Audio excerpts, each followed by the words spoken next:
Valoriser les patrimoines culturels et touristiques du Mali tout en encourageant les Maliens à mieux connaître leur histoire.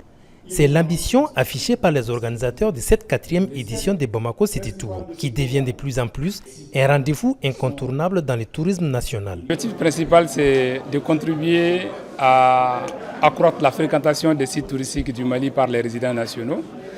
Nous sommes à notre 4e édition et cette année, nous avons travaillé pour proposer de nouvelles offres. Donc au total, City Tour 2026 vient avec beaucoup d'innovation en termes de contenu. Nous allons amener les visiteurs à des activités équestres, donc des cours de chevaux, des balades à dos de chevaux, des poneys pour les enfants. C'est des randonnées fluviales que nous allons organiser à bord des embarcations sécurisées, des immersions au niveau des fermes, l'organisation des anciens parcours. Nous les avons regroupés en un seul parcours que nous allons dénommer le Grand Tour de Bamako. Face à la presse, l'agence de promotion touristique et ses partenaires ont présenté les grandes lignes de cette édition qui entend offrir aux participants une immersion au cœur des sites historiques, culturels et emblématiques de la capitale. Ça fait 4 ans que nous sommes là avec le programme City Tour et nous sommes toujours prêts à continuer et à donner le meilleur de nous-mêmes. Ce programme City Tour n'est pas uniquement dédié aux enfants, c'est également conçu pour toutes les couches, toutes les catégories socio-professionnelles de la société.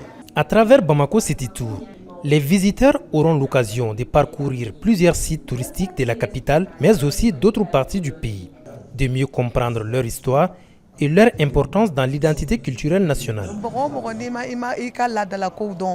Il faut toujours connaître son histoire, son identité, sa culture et son pays, et ce genre d'initiative est fait pour ça. Porté à 100% par le ministère de la Culture, de l'Artisanat, de l'Industrie hôtelière et du Tourisme, dans le cadre de l'année de l'éducation et de la culture, cette initiative entend ainsi contribuer à la promotion de la destination Mali. Le rendez-vous est donc pris du 18 juillet au 27 septembre prochain. Le Musée national du Mali prend un nouveau tournant. Il ouvre désormais ses portes à l'art contemporain avec l'exposition Teguenon de l'artiste Abdou Olegem, une initiative portée par le ministère de l'Artisanat, de la Culture, de l'Industrie hôtelière et du Tourisme, avec le soutien de l'ambassade d'Espagne au Mali dans le cadre de la revitalisation du musée. Chaque objet que l'on crée, que l'on touche, que l'on façonne, les savoir-faire sont marqués de cette empreinte justement de nos pratiques, de notre civilisation. Quand l'artiste a décidé de construire le fil conducteur de son exposition autour des empreintes, c'est justement une invite à l'ensemble de notre peuple aujourd'hui parce que nous sommes face à l'histoire. Qu'est-ce que nous avons reçu des grands empires? Qu'est-ce que Kankou Moussa nous a laissé? Qu'est-ce que Soundiata nous a laissé? Et quelle empreinte nous allons ajouter aujourd'hui, notre marque? Donc cette expo participe véritablement à la renaissance et à la souveraineté culturelle du Mali. Pour les partenaires, cette coopération culturelle contribue à la préservation et à la valorisation du patrimoine malien. Le musée et le directeur général du musée est ici avec nous pour en témoigner. C'est vraiment la maison de la culture du Mali.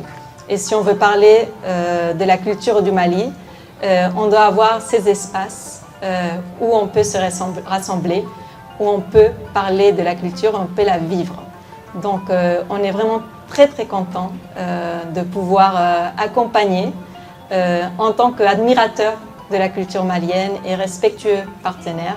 De son côté, l'artiste Abdou Olegem explique que Teguenon est une invitation à redécouvrir la richesse des patrimoines matériels et immatériels du Mali. Celui qui ignore son passé n'a pas de présent. Celui qui n'a pas de présent n'aura pas d'avenir.